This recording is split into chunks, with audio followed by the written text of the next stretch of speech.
Hi, sociologists. I hope you're doing well on Labor Day, and I hope you're not laboring too much.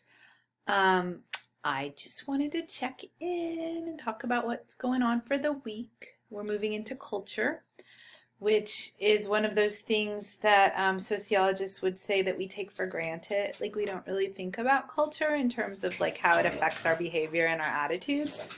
But you're going to think a little bit about that as you go throughout your day and week, kind of thinking about these things. So you had a chance to think about how research is done in sociology, and obviously, without research, there's nothing to report on. So studies of culture have been done, both U.S. culture, cross-culturally, and just kind of understanding how it is that people do what they do and how culture shapes that. I think it's a really interesting topic in sociology.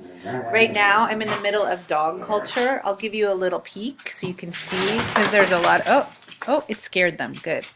Because, they were just making a lot of noise and being annoying. My house is a dog house, so there are always some weird dog behavior going on that are probably sociologically fascinating were I to study dogs, but I pretty much don't because they're not people. But in any case, so yeah, culture. How does it shape what we do?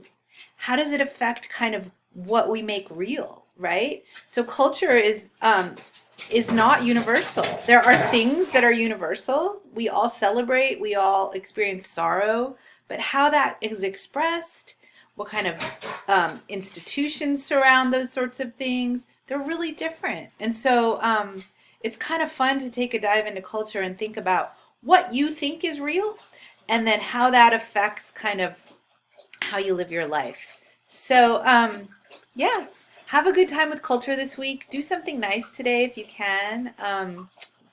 And I look forward to reading your posts. Take care.